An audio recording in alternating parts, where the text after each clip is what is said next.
standardization and consolidation of ESG standards, frameworks, reporting, and disclosure has occurred.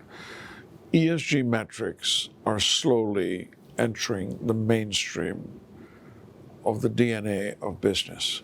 Joining me today is Sunny Misser, CEO of AccountAbility. We're here to talk about a high-level view on ESG. We've talked many times over the years, and when we spoke in 2016 and again in 2019, you made several predictions as it relates to sustainability developments that would impact the real estate industry and really all industries. Let's start with ESG standards. Your prediction there was that we would see a consolidation of the options that are available. How is that playing out? We had predicted about three separate trends. One was around consolidation of standards, as you say. The second one was around standardization, both in terms of frameworks, metrics, standards at the highest level. And then there was the one about ESG metrics and performance measures. I think, first and foremost, looking at standardization and consolidation, it has happened. It has happened. Because if you look back at 2011, it started with the formation of SASB, which is the Sustainable Accounting Standards Board, Sustainability Accounting Standards Board. A couple of years later, we had the Integrated Reporting Framework. And exactly 10 years after the formation of SASB, we happen to have now something that was created called the Value Reporting Framework and the Value Reporting Foundation. 6 months, literally 6 months out of the creation of the Value Reporting Foundation, right, which was the merging of SASB and IR, we have created the International Sustainability Standards Board, right? And this is under the IFRS. This, in our modest opinion, is going to be the prevailing standard because it is industry agnostic. It is geographically independent, and you're going to see a very widespread use regardless of the size and the nature and the type of the business. ISSB will be coming out with ESG metrics that will sit alongside with financial metrics to predict the future health of a company. And the distinction here is ESG metrics will not be used just to report and disclose a company's health, financial health, but more importantly, predict it, right? And that changes things. Now, Sunny, looking forward, how do you see the ESG landscape evolving over, say, the next 2 to 3 years? And what are some of the new trends that are beginning to surface that are really going to drive that change in 23 and beyond? One is the ability to navigate the net zero landscape. There's a lot of talk, there have been a lot of pledges, there's been a lot of promises. It has become very politicized. But companies will have to figure out a sensible, meaningful, balanced way to get this done. And it's going to be more about action and less about big statements. And it's going to be a structured, sort of guided process. I think the second big trend that is not going to go away is stakeholder activism. It's on the rise. And it isn't about one or two large asset managers that put out letters in January. It is bigger than that. Investors are seeing an opportunity to apply ESG pressure on issues that they feel matter to the long-term health, resilience, and viability of an enterprise. And they're not going to let their foot off that pedal. They're going to keep pushing it forward. So I think that's another trend we see. This may be a little radical, but we strongly believe this. When we talk about ESG, environmental, social, and governance, and I think this one may be a bit controversial, but we strongly believe in this one. We believe that the next G, or the big G in ESG, is going to be geopolitics. And if you look around us,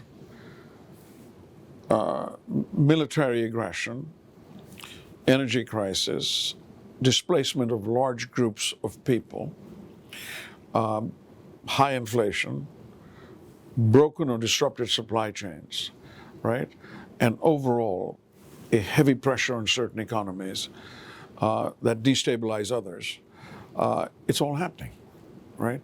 So to be ignoring geopolitics and think that existing in your own little cocoon or bubble is the answer, and that is the safe and secure way. I'm not sure that that's the right way for the future. So in addition to this, I think the board structure is going to change. That's another trend we see. You are going to see boards that are not just going to be more diverse, but that are going to be different. They're going to be more purpose-built. Because boards, as we have known them for the last 60 or 70 years, were pretty much, to a large degree, homogeneous, right? And I don't mean monochromatic, because everyone is very stuck on pigmentation. It's not about that. It's the difference in thinking. We talked a little bit about the next trend, a trend that focuses on the next generation of reporting and the next generation of disclosure, and we spoke a little bit about that. Supply chains, as we know it, are going to transform. They're going to be transformed radically. And last but not the least, we're seeing it. It's not something I'm predicting, but it's going to pick up exponential momentum. Nature-based reporting, right? The valuation of natural assets, air, water, soil, stuff that we breathe, drink, eat, live on. So the thinking is very much around how can you measure, communicate, and ultimately reduce your impact on nature's elements, right, in a positive way. Sunny, thank you so much for those insights. Let's take an even further step back, because obviously ESG lives within the global economy. I'd love to get your thoughts on where you see it going, and are we heading towards a recession? So I think it probably makes more sense when you look at a recession to look at the significant and material factors that are impacting that particular geography. And taking a step back to take a step forward, what could be the examples of some of these factors which impact a geography?